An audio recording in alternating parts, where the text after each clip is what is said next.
வீட்லயே ஏதாவது ஹெல்த்தியான ஸ்நாக்ஸ் செய்யலாம் அப்படின்னு சொல்லிட்டு. டயட்க்கும் யூஸ்ஃபுல்லா இருக்கணும். அச்சுக்கு குடுக்குற மாரி, ஹஸ்பண்டுக்கு குடுக்குற மாரி இருக்கணும் அப்படின்னு சொல்லிட்டு செஞ்சுட்டுருந்தேன். நான் எப்பவுமே ரா பீனட் தான் வாங்குவேன். அந்த ரோஸ்டட் பீனட் வாங்க மாட்டேன். ஓடிஜில ரோஸ்ட் பண்ணிக்கலாம். ஏன்னா, அதுக்கும் சீப்பாவும் கிடைக்கும் அப்படின்னு சொல்லிட்டு.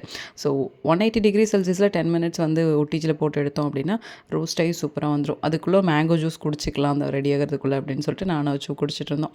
ஒரு 10லிருந்து ஒரு 15 வந்துட்டு டேட்ஸ் வந்து சின்ன சைஸ் வந்து எடுத்துக்கணும். சீட்லெஸ்ஸா எடுத்துக்கணும். சீடெல்லாம் எடுத்து போட்டுட்டு நம்ம சுகருக்கு பதிலா இத தான் யூஸ் பண்ண போறோம். நாட்டு சர்க்கரை எதுவுமே யூஸ் பண்ண போறதில்ல.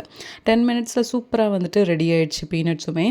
அ ஒரு 12 ஸ்பூன் வந்துட்டு ஓட்ஸ் எடுத்துக்கணும். அது கூடயே வந்துட்டு ஃப்ளாக்ஸ் சீடு வந்து ஆப்ஷனல் தான். எனக்கு வந்து இருந்தனால யூஸ் பண்ணிட்டேன். ஒரு 4 ஸ்பூன் வந்து ஃப்ளாக்ஸ் சீடு யூஸ் பண்ணிட்டு, அது கூடயே வந்துட்டு ஒரு கப் அளவு அதாவது ஒரு 15 அளவு வந்துட்டு டேட்ஸ், ஒரு கப் ஃபுல்லா பீனட்ஸு அந்த அந்த தொலி வந்து எடுத்துறவே கூடாது. ஏன்னா, அதில தான் அதிகமான ஃபைபர்ஸ் இருக்கு. எல்லாத்தையும் போட்டு அடிச்சோம் அப்படின்னா, நல்ல ஒரு ஒரு ஒரு பெர்ஃபெக்ட் டெக்ஸ்சர் அந்த பால் பிடிக்கிற அளவுக்கு வந்துரும். ஸோ, அத அப்படியே பாலா புடிச்சு அப்படியே யூஸ் பண்ணிக்கலாம்.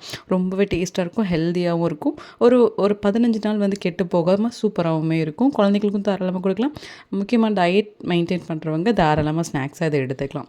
ஏன்னா, எந்த விதமான ஆயிலோ, இல்ல கீயோ எதுவுமே ஆட் பண்ணல. வெறும் ட்ரை இன்கிரீடியன்ட்ஸ் மட்டும் தான் ரோஸ்ட் பண்ணி யூஸ் பண்ணியிருக்கோம். அவ்வளோதான்.